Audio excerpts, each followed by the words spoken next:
غير نوع الآخر فيحتاج إلى الصبر عليها كلها وإلا فيمنعه الجزع والتلهف من التفرغ للعبادة.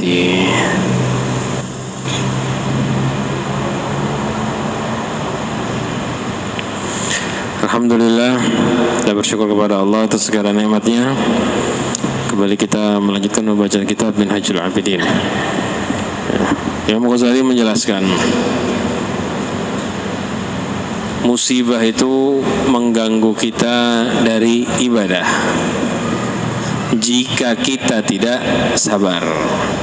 Kalau kita ingin bisa beribadah dengan tenang tanpa ada gangguan, kita perlu yang namanya sabar. Dan memang musibah itu selalu akan mendatangi kita. Dijelaskan oleh Imam Ghazali di sini dari 4 hal. Yang pertama, ya, kita perlu sabar. Kenapa? Karena ibadah itu susah. Dimulai dari sini dulu. Ibadah itu susah. Kenapa bisa sulit? Karena ketika kita ibadah, kita melawan hawa nafsu, sehingga ibadah pun sulit. Lalu yang kedua,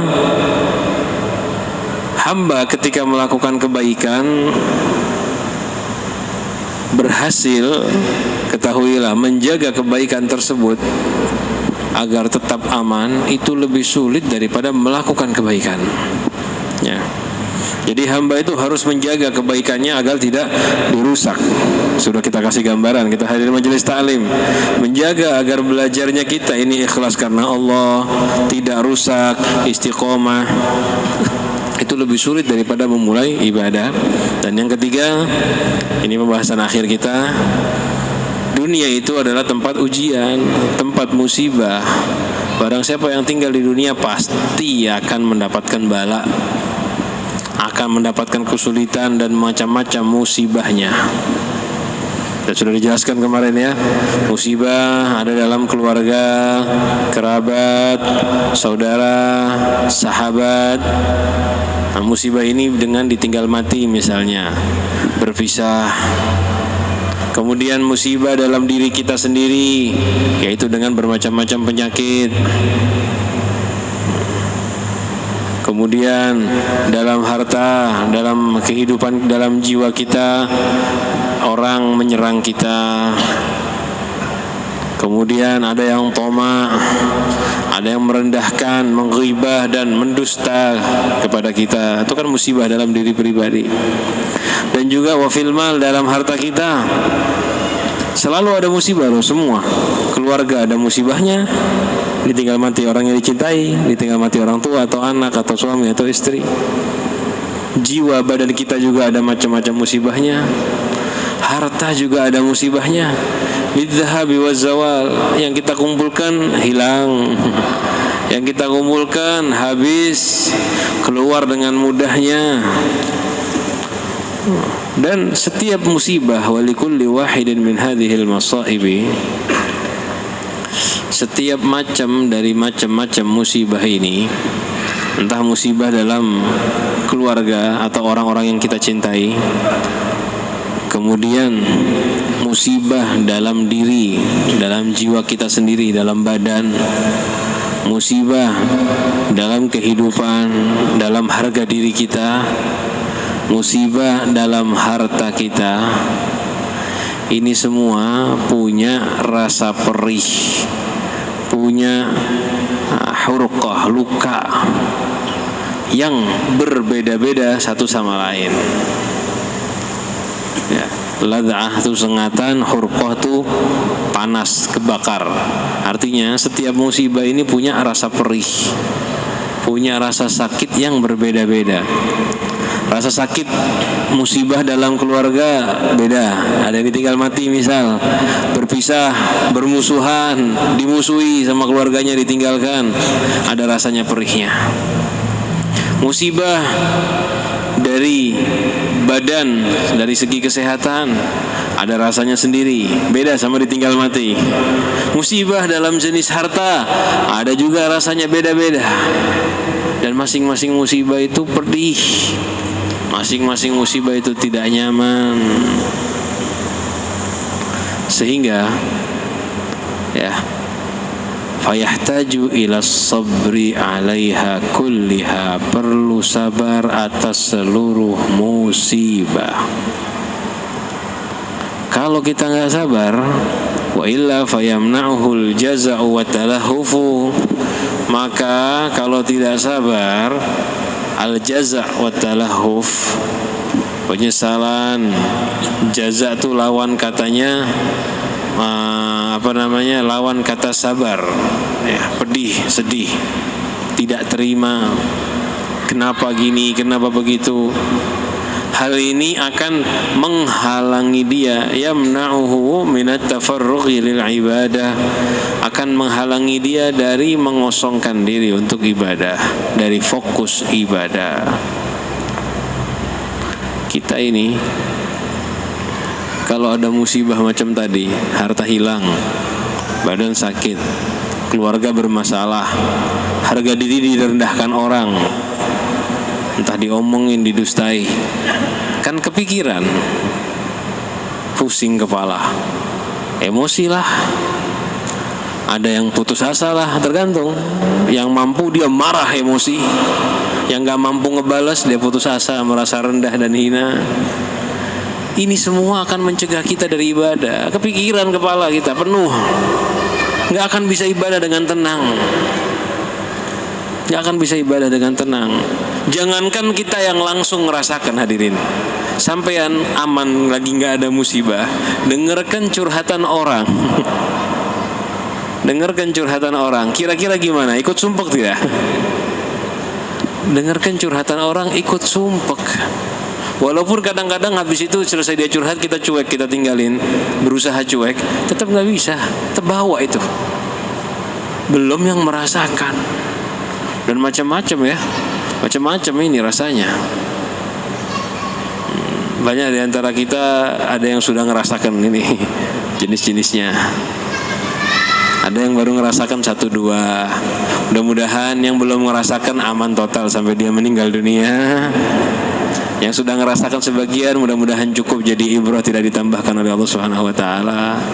Mudah-mudahan yang sudah merasakan macam-macamnya dijadikan penyebab derajat diangkat oleh Allah Subhanahu wa taala. Dan begitu semua merasakan. Kalau dunia ini tempatnya memang tempatnya musibah. Nggak ada, hadirin ya, orang yang hidupnya aman dari musibah. Seandainya ada, yang paling pantas Nabi kita Muhammad SAW beserta para nabi yang lain. Datanglah kita, dosa banyak, taat sembarangan, mintanya ya Allah saya nggak mau musibah sama sekali. Seakan-akan ini merasa saya lebih berhak aman di dunia dari Nabi Muhammad. Seakan-akan bilang begitu. Jangan. Ya memang kalau berdoanya boleh, ya Allah sembuhkan saya, boleh. Ya berdoa meminta aman dari musibah memang harus. Nggak bagus juga kita minta ya Allah beri saya bala, nggak boleh. Sudah kita bahas ya. Cuman perasaan kita tidak terima kepada bala itu yang nggak boleh. Nggak boleh.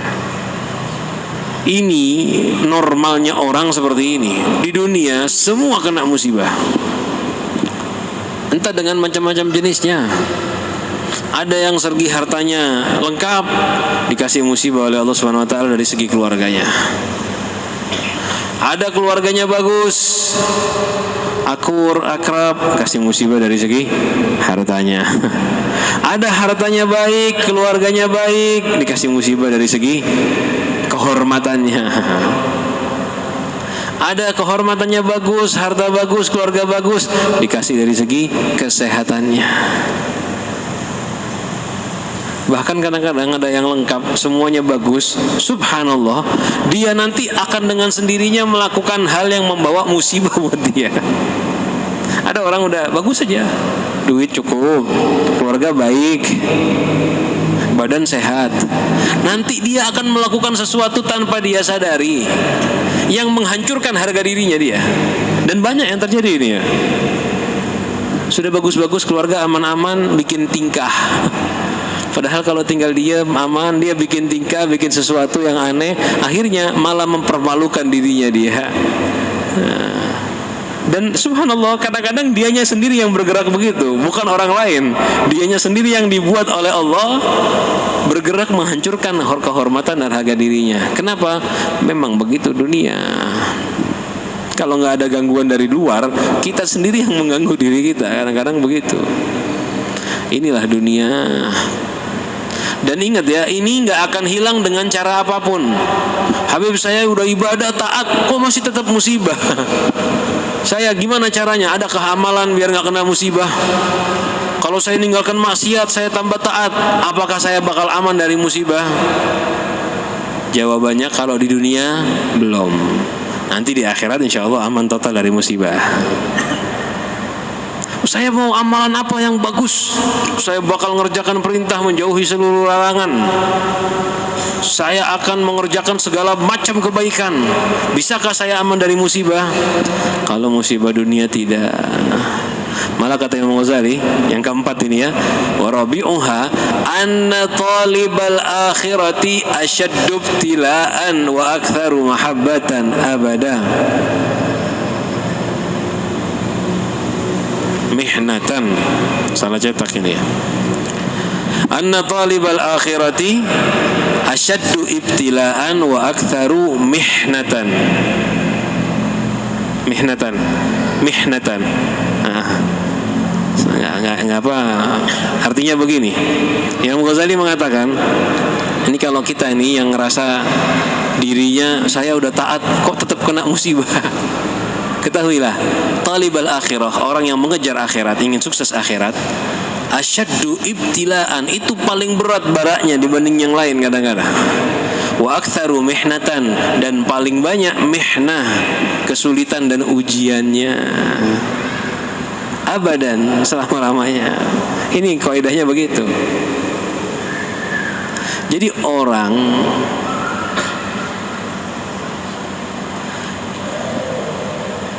yang mengejar akhirat, talibal akhirah, yang mengejar akhirat, asyaddu ibtilaan, lebih banyak balanya, musibahnya. Wa aktsaru mihnatan, dan lebih banyak ujiannya. Yang diterjemahan ada kurang cetak ya? Hah? Yang terjemahan seperti ini ada kurang, halaman 270, baris kedua dari atas, halaman ya 270 baris kedua dari atas. Wa man kana ilallah.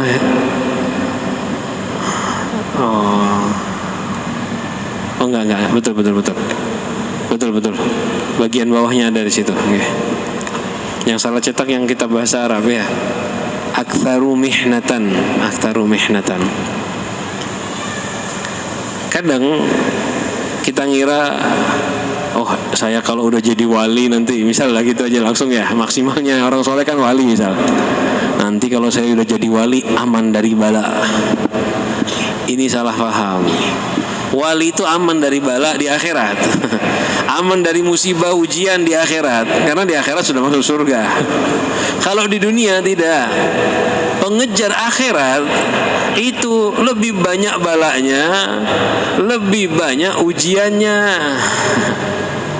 Wa man kana ilallahi aqrab, orang yang lebih dekat kepada Allah, fal masaibu fid dunya aktsar, musibah di dunia itu akan lebih banyak, wal bala'u alaihi asyad, dan bencana bagi dia akan lebih berat.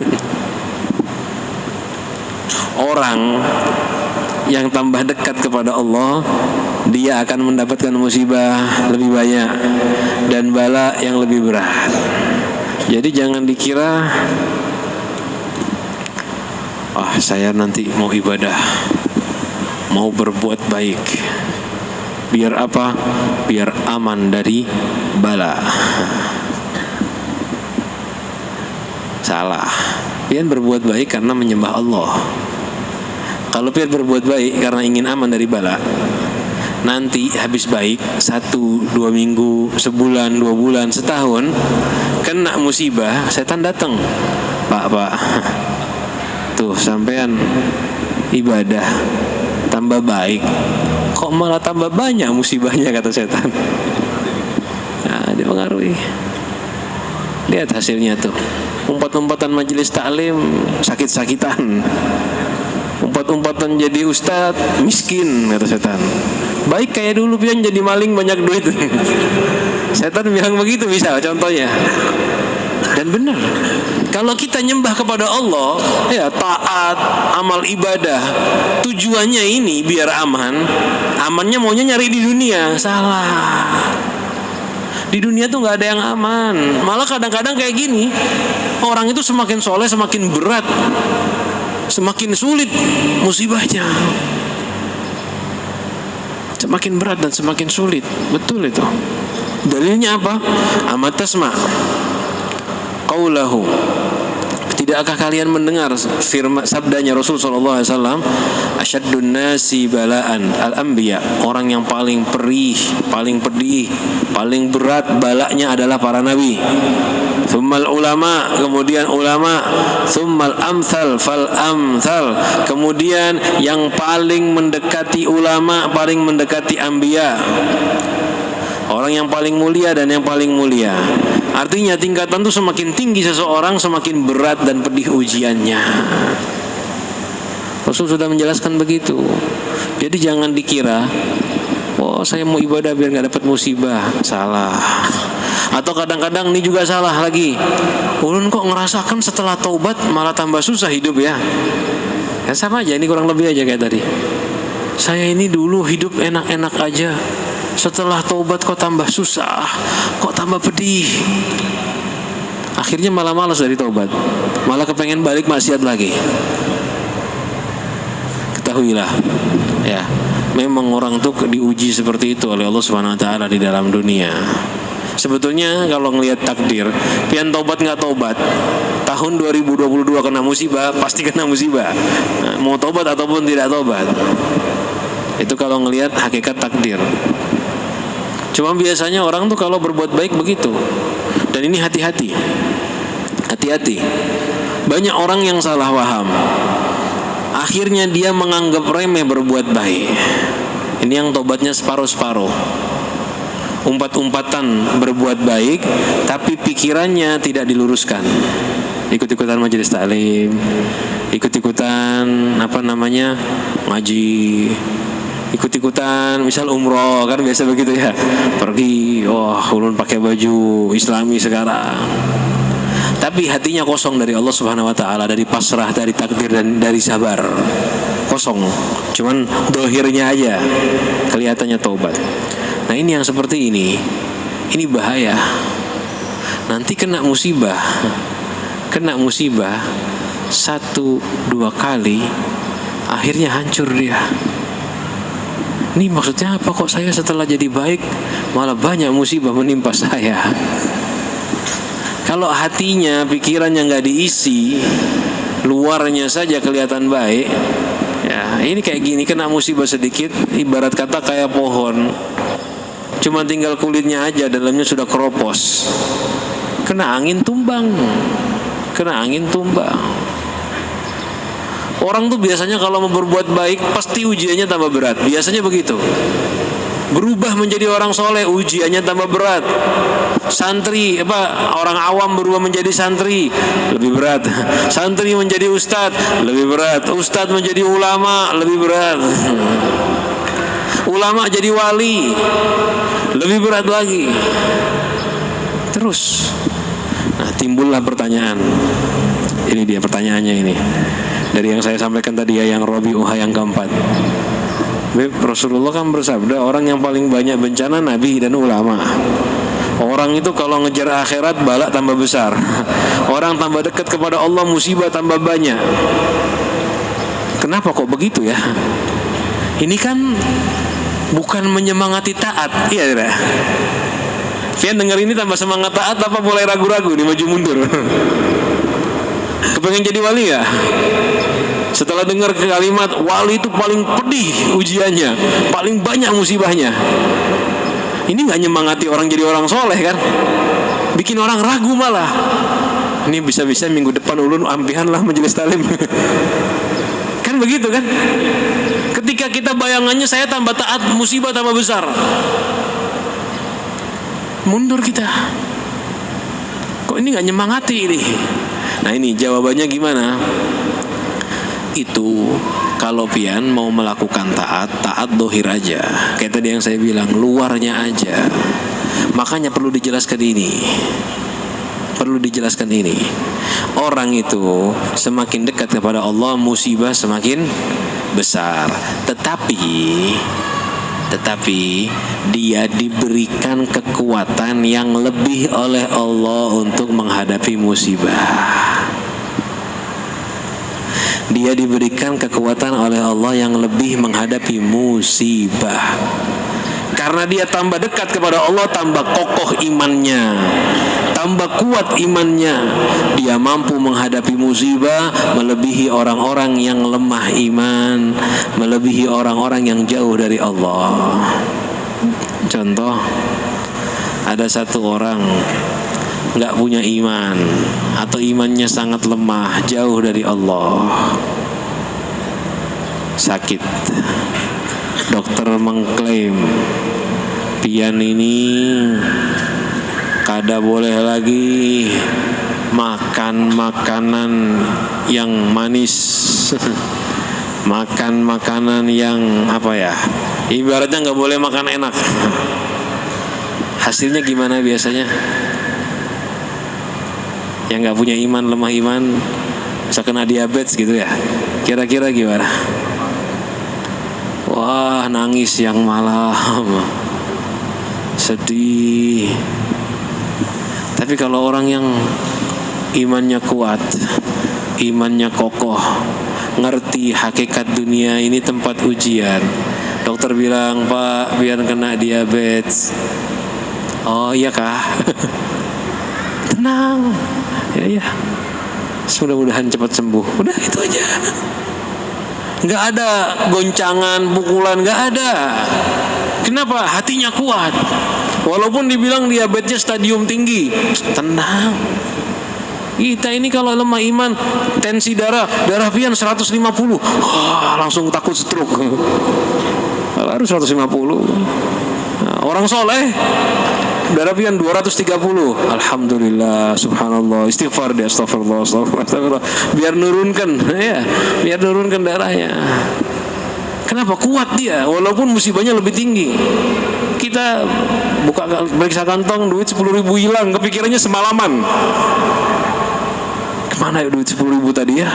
Jangan-jangan itu tukar itu tadi di celekan masjid. Hendak menaruh 1.000, tetaranya 10.000. Kepikiran. Orang soleh kehilangan uang banyakkah atau gimana kah? Tenang. Ini berarti bukan rezeki saya. Musibahnya lebih berat, tapi dia punya kekuatan, kemampuan menawan musibah tersebut. Jadi jangan takut. Nah, ini dia, ini obatnya. Jangan takut mendekat kepada Allah. Jangan takut. Tenang aja, Pak. Musibah itu jadi berat bukan karena musibahnya, tetapi karena kitanya tidak mampu. Karena kita tidak mampu. Musibah kalau diibaratkan batu atau alat atau beban yang berat. Kalau orang yang lemah, anak kecil, pian kasih barbel 5 kilo, kuat nggak dia bawa? Wah, berat. Kita yang udah dewasa ngangkat 5 kilo berat apa enteng? Ringan.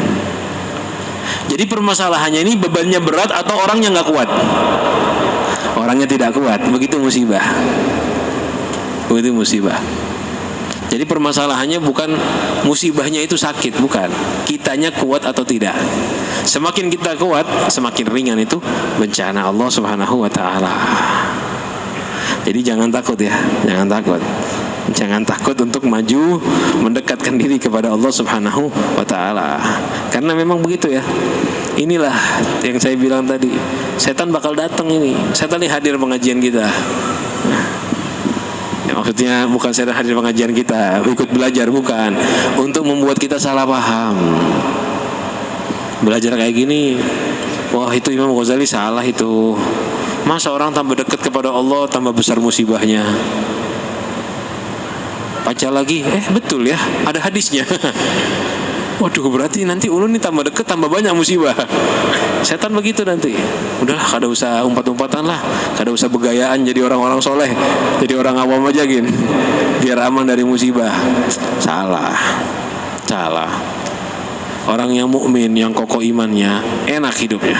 Rasul sendiri sudah takjub ya, mengagumi dia. Ajaban li amril mukmin.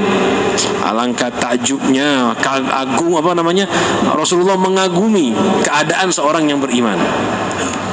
In asabathu sarra'u syakar. Dia kalau kena sesuatu yang menyenangkan, syakar, dia bersyukur. Wa in asabathu darra'u sabar fakana khairul lah. Kalau kena musibah, hal yang menyulitkan bagi dia sabar, maka itu lebih bagus. Walaysa dzalika kulluhu illa lil mu'min. Dan ini enggak ada kecuali bagi orang-orang yang beriman. Jadi orang mukmin itu enak hidupnya.